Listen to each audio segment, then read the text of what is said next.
aussi témoigner qu'à Bordeaux, à l'hôpital, où les parkings est payant pour une société privée, c'est-à-dire qu'un établissement public a mis à disposition d'une société privée sans aucun frais le parc de stationnement.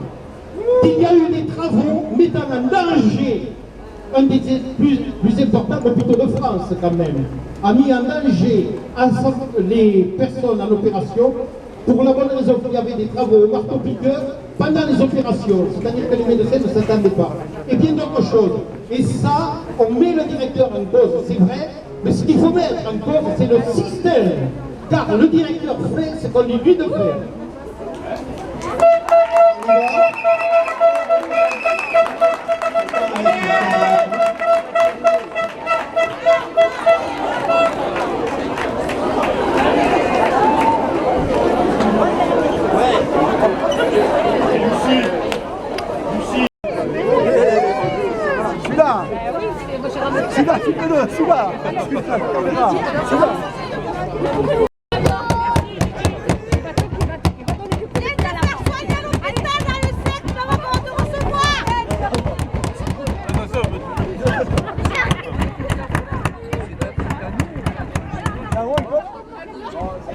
C'est public.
Je pense que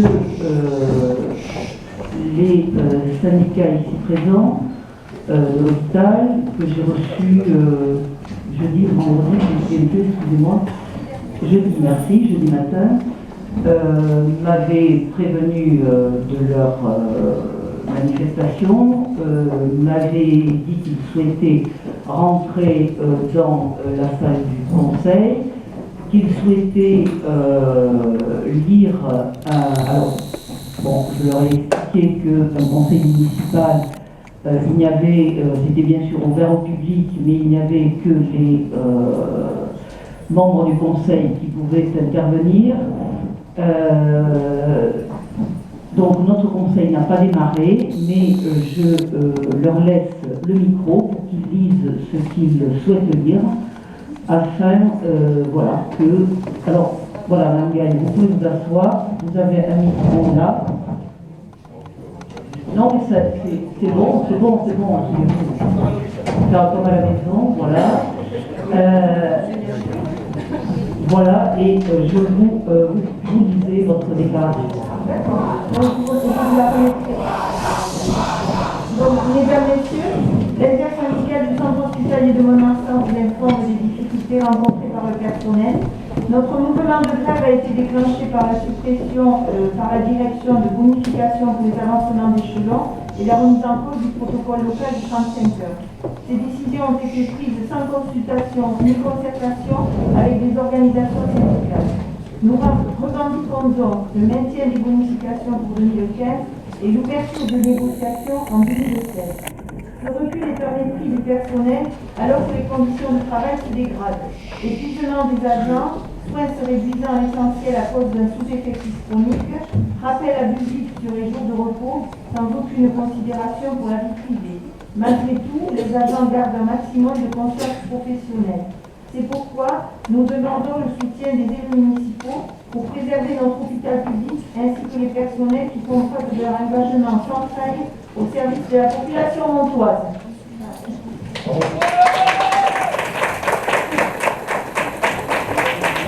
Aujourd'hui, on n'a pas le droit de négliger nos usagers, à vouloir tout diminuer. Ce sont nos patients que vous touchez. On ne demande pas l'aumône, ni d'obtenir plus que l'on a, mais maintenir nos propres droits. C'est pour cela qu'on est là.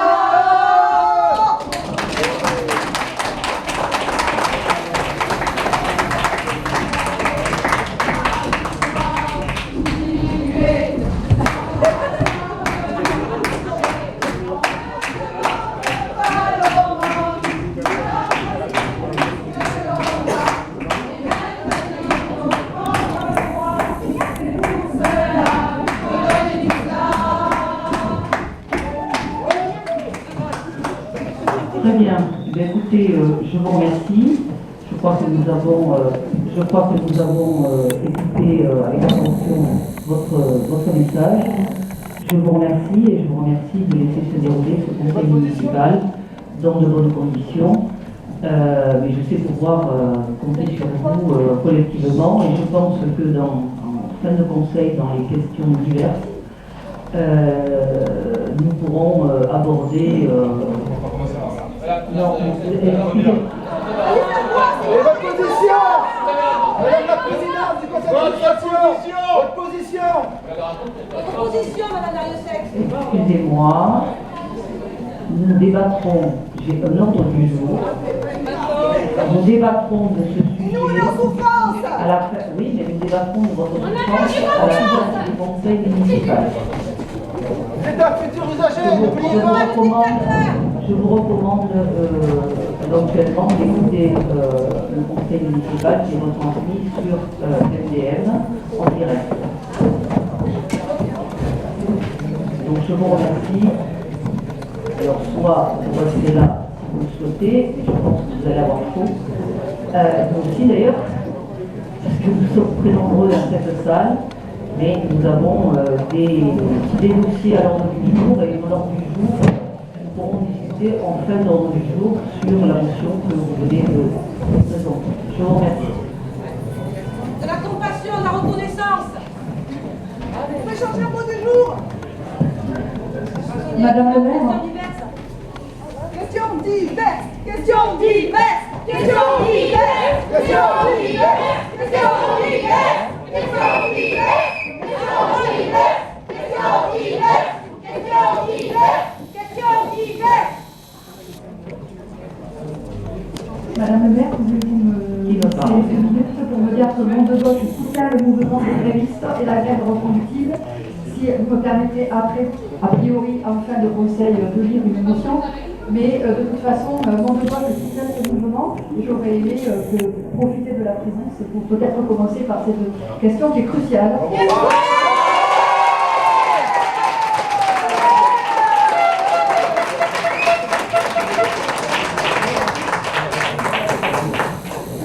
Je pense que l'ordre du jour me revient. J'ai largement échangé personnellement avec les représentants syndicaux jeudi, pendant 2 heures. Voilà. Donc, je dis que nous nous exprimerons dans les questions diverses à la fin de notre conseil municipal. Monsieur Bachet.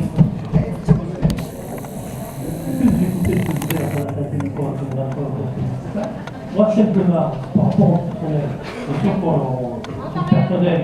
titre personnel, et j'apporte mon soutien à ce mouvement, mais nous pourrions prendre l'engagement de voter une motion qui pourrait être adressée dans un premier temps à l'Agence régionale de santé, au ministre de la Santé, et le deuxième qui me semble le plus important par rapport au personnel que nous avons rencontré il y a quelques jours, qui vient d'être dit, comme il y a de la souffrance au travail, et comme le semble-t-il, le directeur veut s'en prendre aux acquis ou à la rémunération de ce personnel, nous pourrions également voter une motion pour demander au directeur que ce ne soit pas le personnel qui fasse le frais d'une gestion et d'un manque de moyens qui est aujourd'hui criant au niveau de l'hôpital en termes de dotation. Nous pourrions prendre cet engagement et je pense que ça réglerait beaucoup de choses et que le personnel qui est ici présent serait extrêmement satisfait que nous prenions cet engagement et ce, quel que soit le vote que nous pourrions soumettre les uns et les autres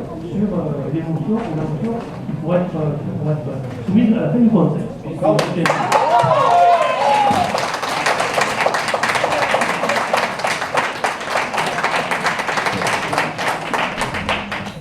Personnel, je ne souhaite pas voter de motion. Je l'ai dit aux représentants du personnel jeudi, je ne souhaite pas voter de motion, faire voter de motion. À titre personnel, je ne présenterai pas de motion qui ne concerne pas le fonctionnement de notre conseil municipal.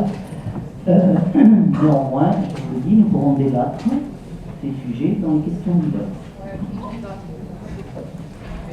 Vous n'êtes pas élu pour vous, vous êtes élu par la population.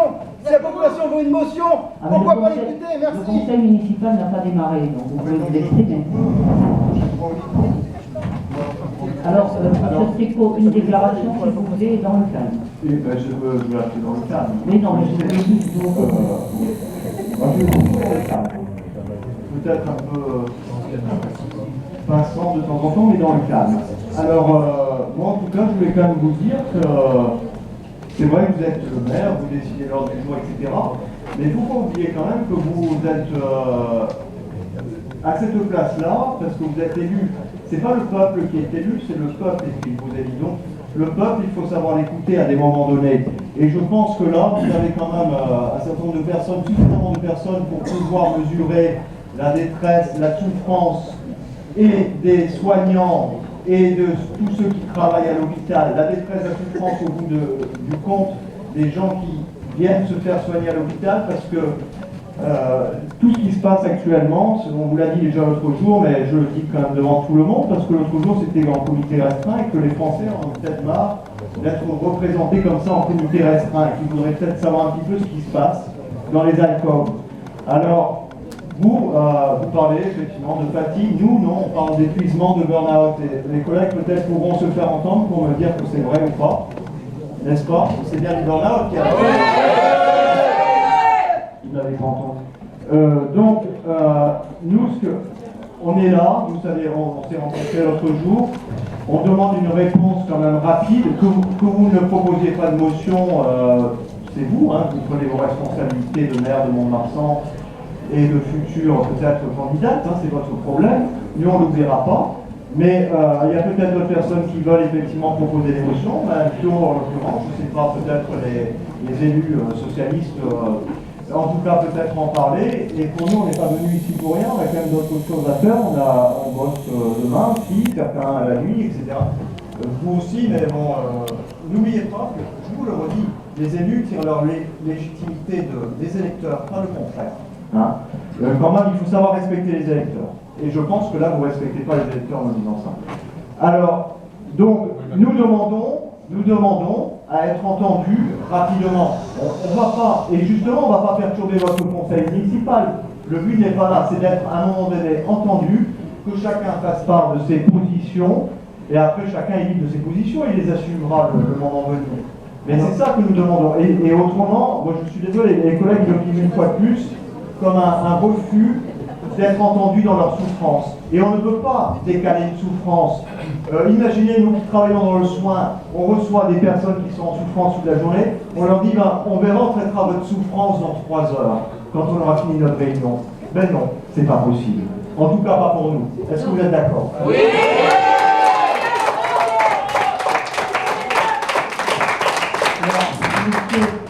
Mesdames, Messieurs, nous parlerons de tout cela dans les questions diverses et je m'engage auprès de vous à vous transmettre, il y a le procès-verbal dans toutes les séances du conseil municipal, à vous transmettre le procès-verbal intégral des débats qu'il y aura eu entre nous à propos de votre demande et de vos demandes et de ce que vous portez. Je pense qu'ainsi, vous pourrez vous faire une idée de tout ce que les élus auront dit pendant cette séance. Et je transmettrai également l'intégralité de ce procès-verbal à Monsieur le Directeur. Excusez-moi, Madame le maire, juste une petite question. Donc, ce qui veut dire qu'en fait, à l'heure actuelle, les moyens que l'on peut donner aux gens qui votent, pour vous tous, ça veut dire que, en fait, la qualité du soin que l'on peut donner à la population, on la classe au rayon divers. C'est ça, en fait.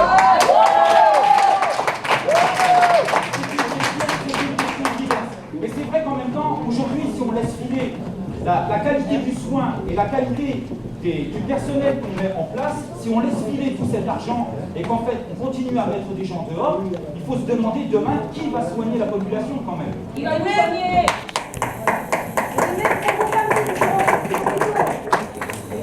On ne se rend vraiment pas compte de la difficulté du personnel qui a aujourd'hui pour travailler, la difficulté des gens, du personnel pour vivre avec leur famille en dehors et tout ça.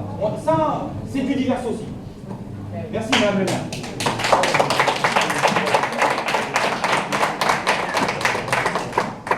Vous savez, chaque chose a ses particularités. Un conseil municipal a la particularité de devoir être tenu selon l'ordre du jour, que je souhaiterais aborder maintenant. Vous venez, lisez le papier que vous avez à lire, vous souhaitez nous faire connaître vos difficultés. Je vous propose que l'on en débatte en questions diverses. Je vous propose de vous envoyer le procès-verbal intégral de ce qui sera dit, simplement parce que la réunion doit se dérouler comme ça. Je ne peux pas aller dans un autre sens, ce serait compliqué. Donc, et puis je serais surtout, voilà, il faut fixer un cap. Il y a un cap, il y a un cadre, il y a des règles. Voilà. Je vous demande de les accepter. Ça ne veut pas dire. Eh bien, si vous le souhaitez. Mais par contre, je vous demande le silence complet. Sinon, je serai obligé d'interrompre la séance du conseil municipal.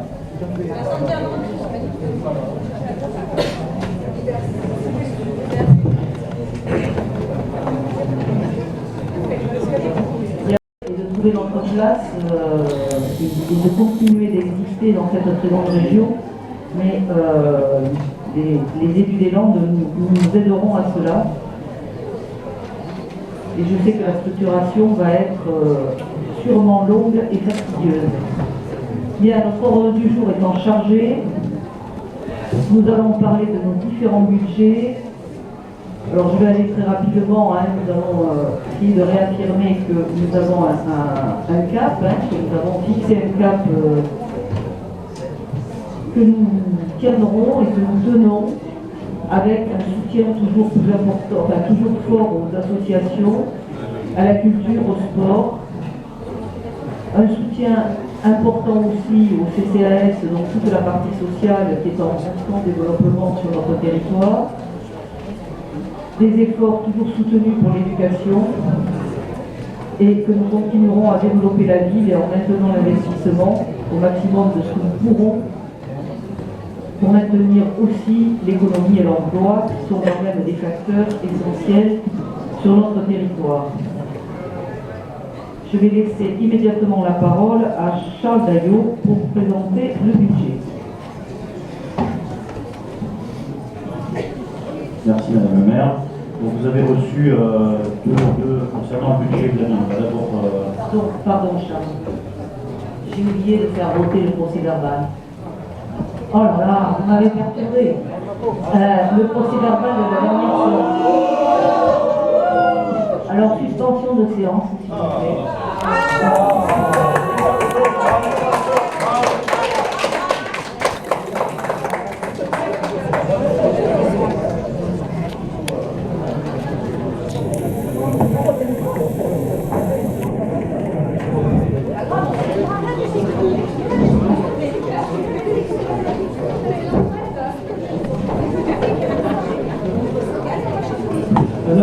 Madame le maire, je vais laisser les choses, je me suis exprimé tout à l'heure.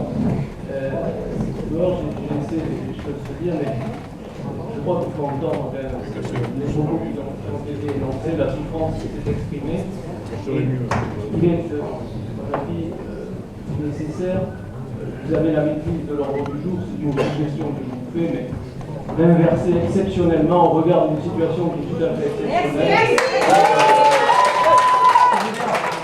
Ce n'est pas du tout un propos démagogique, c'est une question de respect.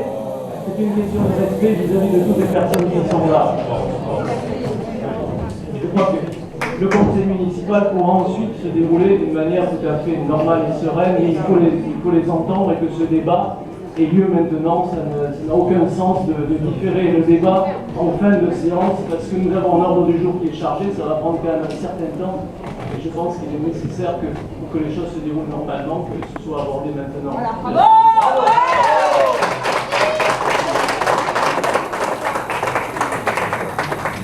Alors, je redis que le conseil municipal est suspendu. Là.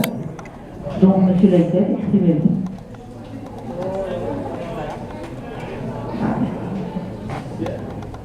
Notre position par rapport au problème que rencontre le personnel de l'hôpital est extrêmement simple. Nous avons également, nous-mêmes, reçu l'intersyndicale vendredi matin pour connaître de façon précise quelles étaient les difficultés qu'il rencontrait. Ces difficultés ont été résumées il y a un instant par Claudine Gaille au travers de la lecture de cette motion. Elles sont au fond si je résume, de deux ordres. Il y a effectivement le protocole sur les 35 heures, le problème des bonifications indiciaires, et il y a également aussi, et je crois que c'est un sujet sérieux, un problème relationnel, un problème au fond de respect du personnel. Ils nous ont fait état d'un certain nombre de décisions qui ont été prises sans qu'il y ait eu la moindre concertation préalable, et ça, je trouve que c'est inacceptable. Après, les décisions sont ce qu'elles sont, on peut en partager le bien fondé ou les contester, mais en premier lieu, je crois que c'est le moindre des respects que l'on doit au personnel de l'hôpital, c'est au moins de les considérer et que les décisions se prennent selon les formes qui sont requises. Il y a toute une série d'institutions qui sont en place, et je crois qu'il faut respecter ce cheminement-là, parce qu'on ne peut pas imposer comme ça des décisions qui seront forcément mal acceptées, parce qu'elles n'auront pas été expliquées et donc elles ne pourront pas être comprises. Donc nous soutenons, notre groupe, bien évidemment, les revendications qui sont les vôtres, nous l'avons déjà indiqué, et vous avez évidemment tout notre soutien. Merci.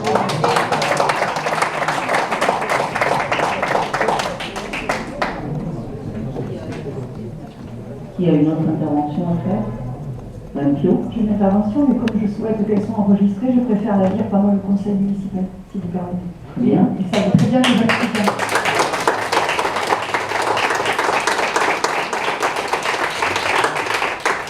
Y a-t-il d'autres interventions? Le conseil est suspendu. Oui. Bah, ça veut dire que il n'y aura pas au procès verbal. Le conseil municipal est suspendu. Ben, il n'y a pas de possibilité dans un conseil municipal d'intervention du public. Donc vous le savez très bien. Ce qui est proposé par M. Laïtet, ce qui est proposé par Mme Pio, c'est pas du public. C'est des choses qui... Non, mais bon, allez, alors exprimez-vous, M. Bachy. Non, mais déjà fait. Non, mais moi, j'ai déjà fait. Je vous ai demandé que nous puissions adopter ce qui semble être demandé par une motion, justement de soutien, etc. Je ne vais pas redévelopper, mais quand même, c'est quand même pas tenir compte de beaucoup de choses, et certainement ne pas trop respecter, compris le personnel qui est là, de suspendre un conseil municipal au prétexte que ça ne figurerait pas sur un procès verbal. Je crois que la démocratie permet que ça puisse figurer sur le procès verbal, et que ce serait intelligent de notre part qu'on puisse aborder cette question comme vous l'avez demandé, M. Laïtet, maintenant, qu'on puisse prendre une décision, qu'on puisse élaborer, pourquoi pas ensemble, une motion, pourquoi pas qu'une délégation du conseil municipal reçoive le personnel et élabore avec eux une motion qu'on pourrait voter pendant le conseil. C'est bien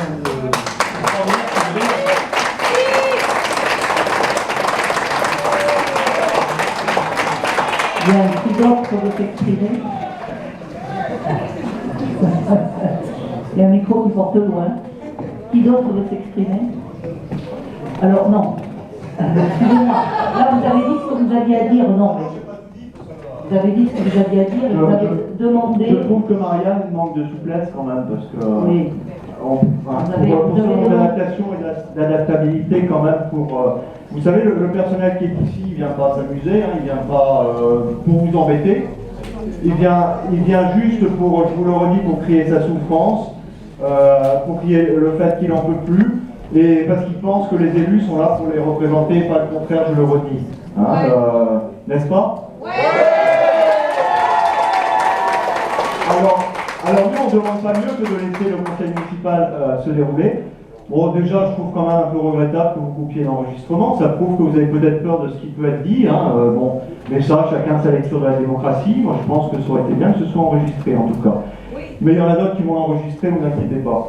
Donc, on le fera savoir quand même. Mais c'est un peu dommage. Nous, on est prêts à partir, mais au préalable, on veut quand même le débat, les positions. On ne demande pas que ça dure 2 heures. Je crois que vous les avez eus là. Déjà. Et ensuite, on l'a eu en suspension, aucun enregistrement. Vous appelez ça de la démocratie? Vous appelez ça de la représentation démocratique? Non. Vous appelez ça l'expression de ce que souhaitent les électeurs? Moi, je pense que non. Peut-être que je me trompe, peut-être que je fais une lecture erronée de la démocratie, mais je n'en suis pas sûr.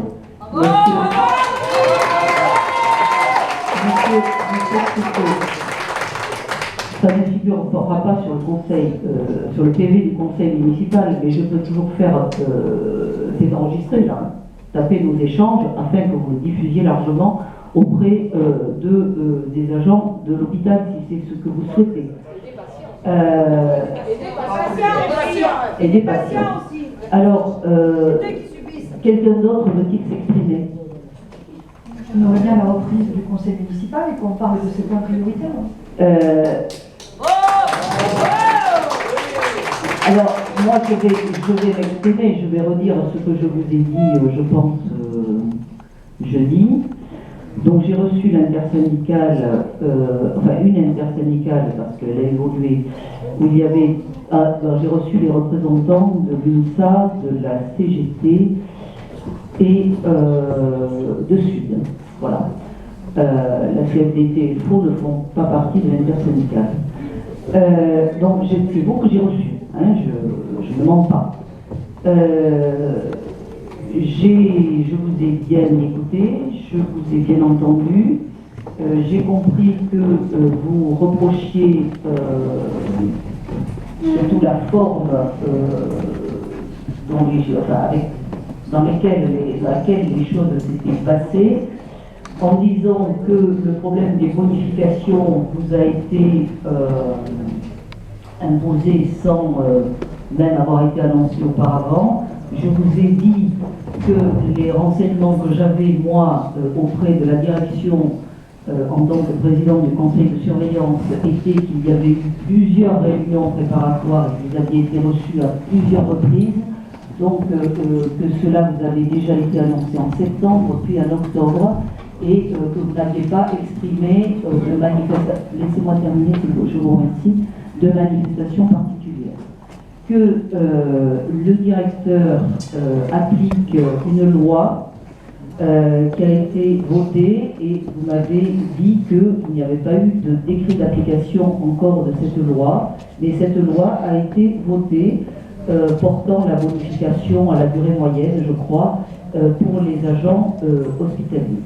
Vous m'avez également dit que vous étiez prêt, et j'en étais ravi, que vous étiez prêt à pouvoir travailler sur tous les autres sujets qui se posent à l'hôpital, mais pas qu'à l'hôpital de Mont-de-Marsan, aux hôpitaux en général, dans quelque chose qui est une période qui est difficile pour les finances publiques en général, l'État, tout comme elles sont difficiles aussi pour les finances publiques des collectivités territoriales, où il y a des restructurations qui se font à tous les niveaux, et que l'hôpital participe aussi, c'est du moins ce qui est inscrit aussi dans la loi et la volonté de l'ARS, donc du ministère de la Santé, de pouvoir travailler sur ces restructurations.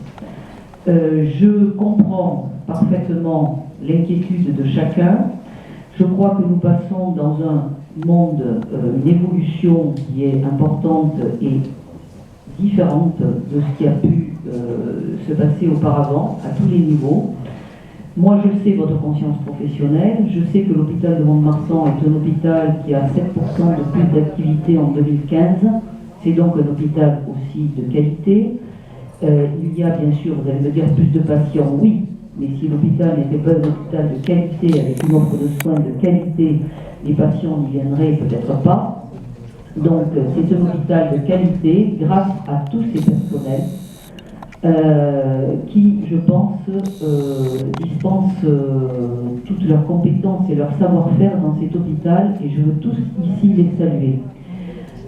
Dire que le directeur de l'hôpital n'a pas est dans une équation aussi compliquée, avec l'ARS qui impose à tous les hôpitaux d'être à l'équilibre, alors qu'il a bien, il avait des déficits dans les années antérieures qui étaient plus ou moins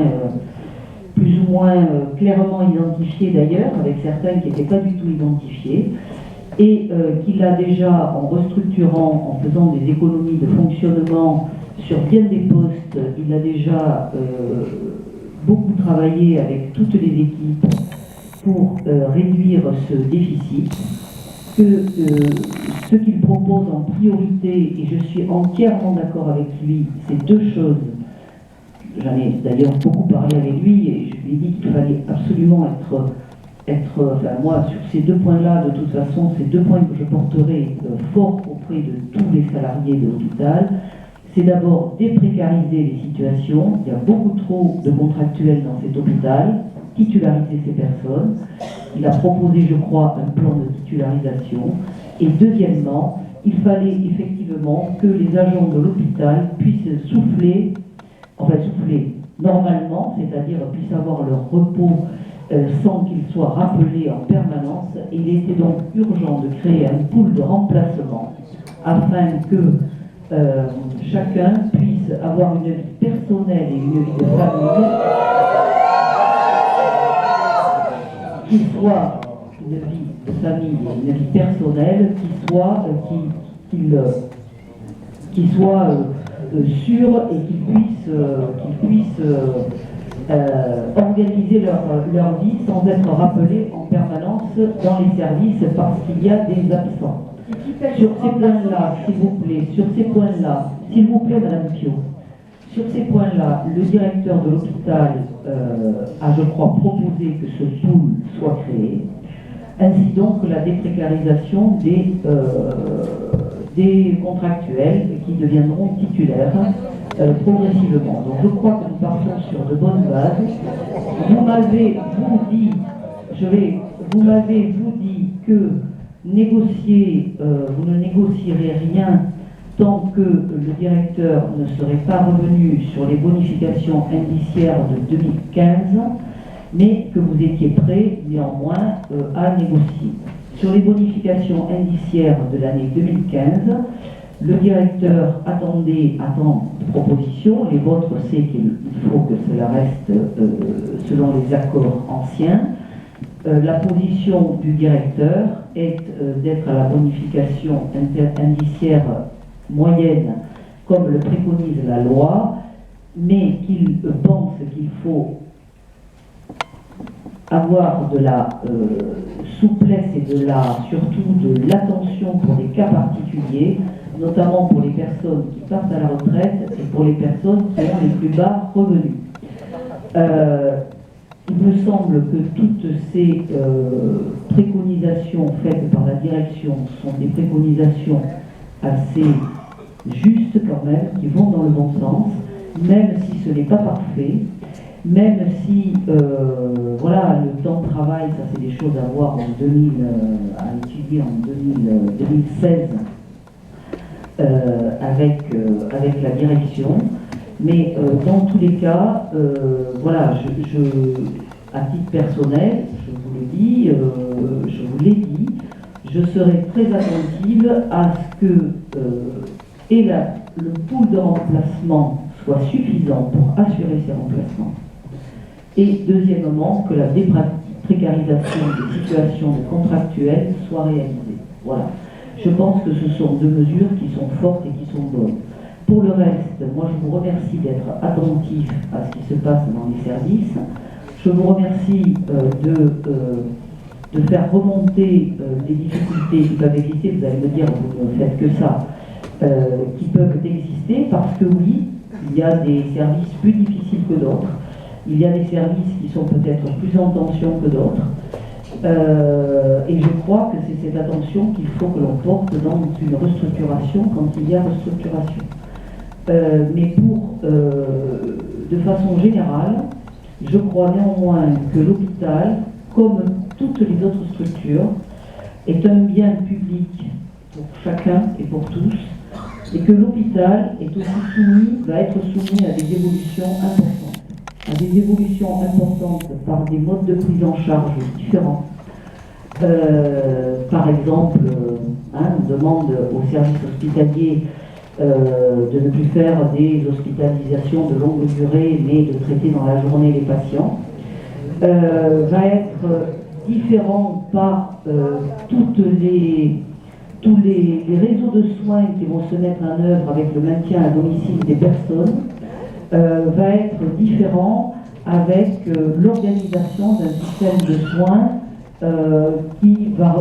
dont l'hôpital ne sera plus un peu auto-centré, mais sera beaucoup plus ouvert sur l'extérieur, avec des réseaux qui seront différents.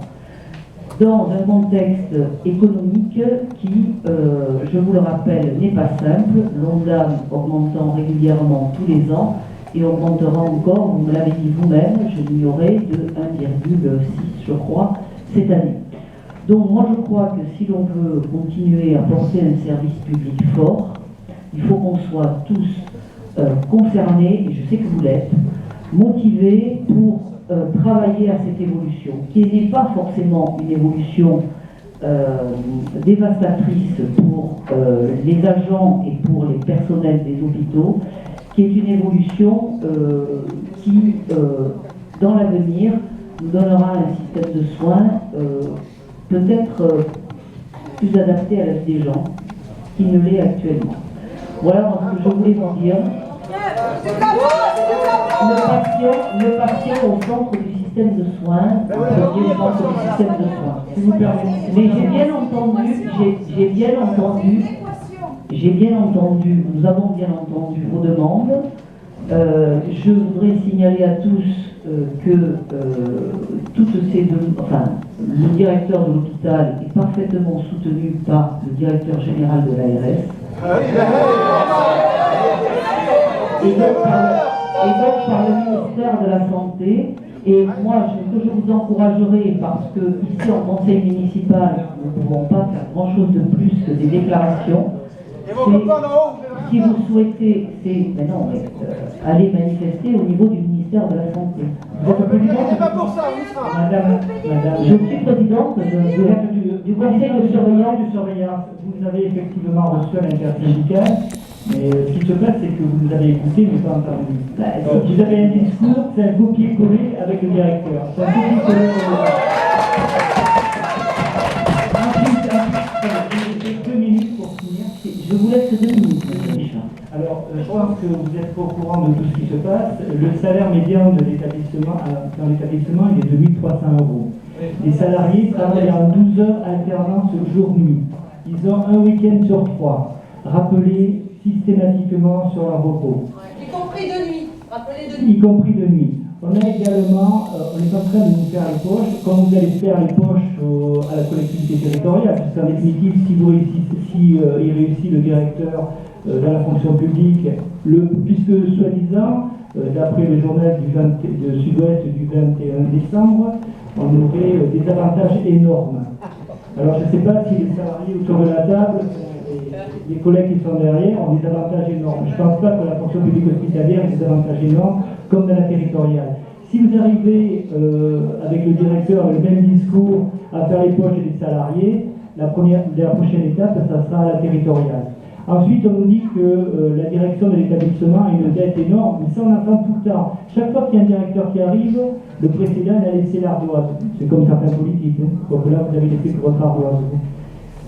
C'est ardoise. Par contre,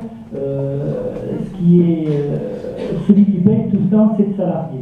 Et aujourd'hui, vous avez évoqué aussi la précarisation dans l'établissement. Elle est à la fourchette haute du national. C'est-à-dire qu'on a plus de 250 personnes en situation de précarité. 500 personnes en situation de précarité. Et le directeur nous dit, mais on va stagériser, il n'y a pas de problème. Il a oublié de dire qu'en 2015, il n'a stagérisé aucun. Ensuite, avec la fonction publique également, on dit que nous avons dans l'établissement un mammographe. Un mammographe qui est destiné à tous les usagers. Il ne fonctionne pas parce qu'on manque dans les femmes surtout. Non, il n'est pas en panne, c'est qu'il est neuf. Alors s'il est en panne en étant neuf, c'est quand même, il est neuf. Ça m'étonnerait qu'il soit en panne. Ça m'étonnerait qu'il soit en panne. Je ne sais pas, ou alors vous les avez en panne, je ne sais pas. Aujourd'hui, il y a quelques temps, il n'était pas en panne, mais il n'y avait pas de médecin. Et en ce qui concerne aussi les déserts, les déserts médicaux, vous avez regardé la psychiatrie dans quel état elle est aussi. Aujourd'hui, si je comprends bien, vous allez faire la même chose que vous avez fait la dernière fois. Vous allez nous écouter, mais pas nous entendre. Et je pense qu'il y a des possibilités aussi. Ah oui, parce qu'on nous demande aussi de faire des sacrifices parce qu'on a une dette URSSAF importante. La dette URSSAF, c'est la dette patronale. C'est pas les salariés à payer. Bien, alors je vous remercie, M. Richard. Alors justement, vous m'avez parlé jeudi de 1 300 € par agent. Le coût du salaire moyen à l'hôpital, c'est 2 000 €.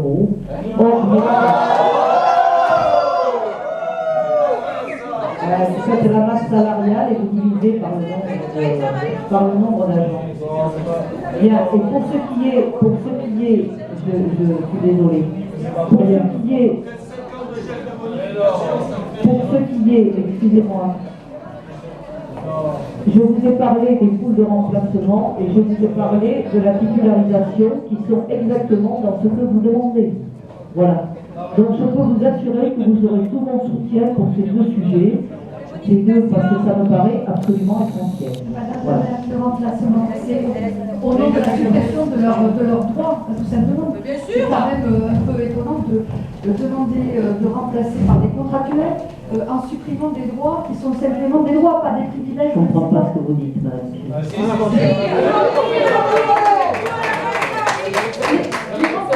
remplaçants que le directeur va peut-être recruter. C'est pas par opération miracle ou magicienne, c'est en supprimant les modifications, en supprimant les droits. Donc c'est juste déshabiller Pierre pour habiller Paul.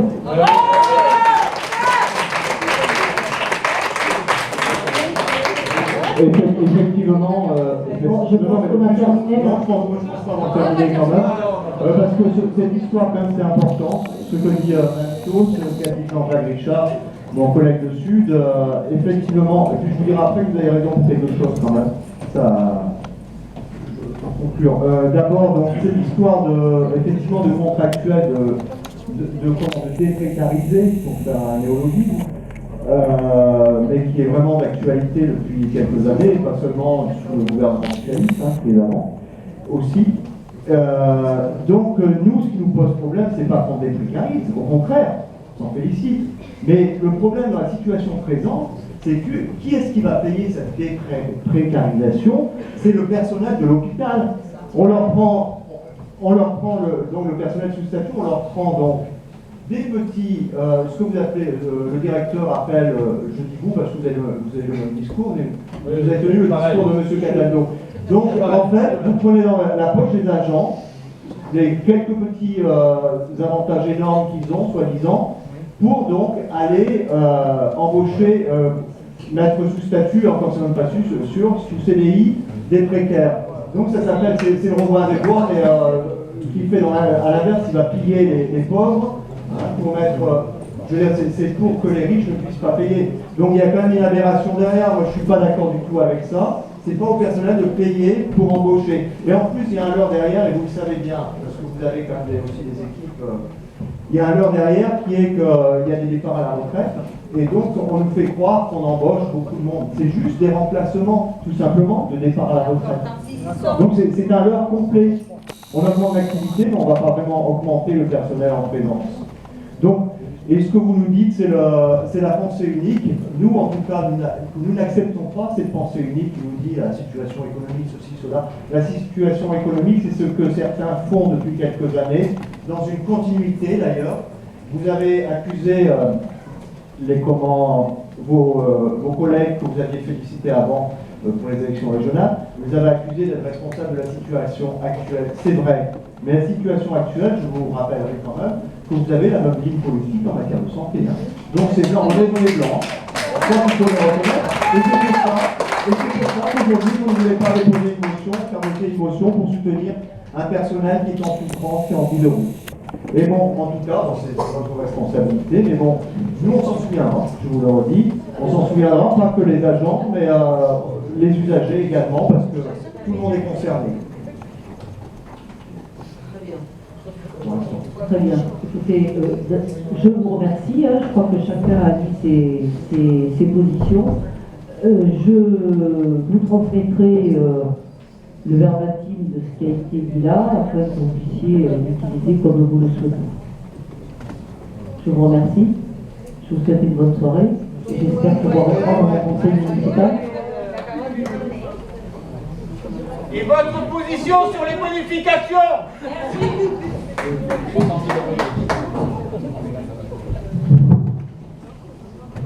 Ah ben, sur les bonifications, j'ai la position de la direction. Ah voilà. La position de la direction. Et nous aura notre position pour voter. Oui, mais vous savez, vous pourrez au moins dire que j'ai du courage, que je ne fais pas de la démagogie pour avoir du voix.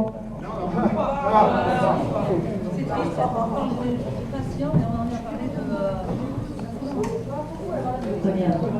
Bon, je vous remercie en tout cas d'avoir. Je vous remercie en tout cas.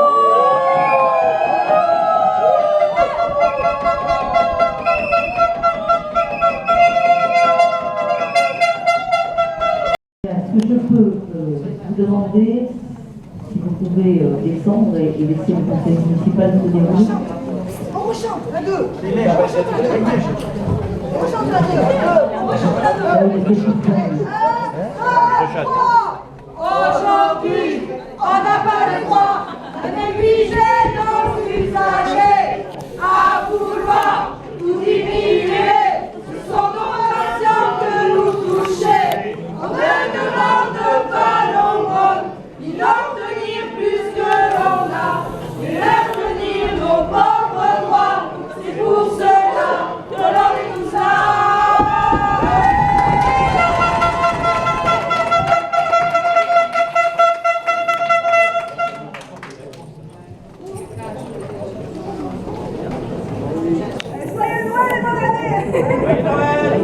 Allez, merci. Bonne fête de fin d'année à tous. Non, mais c'est sincère, hein, c'est pas ironique du tout. C'est un moment important pour tout le monde. La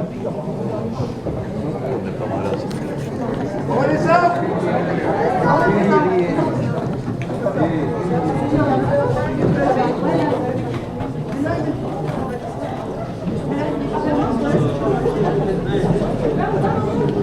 faite.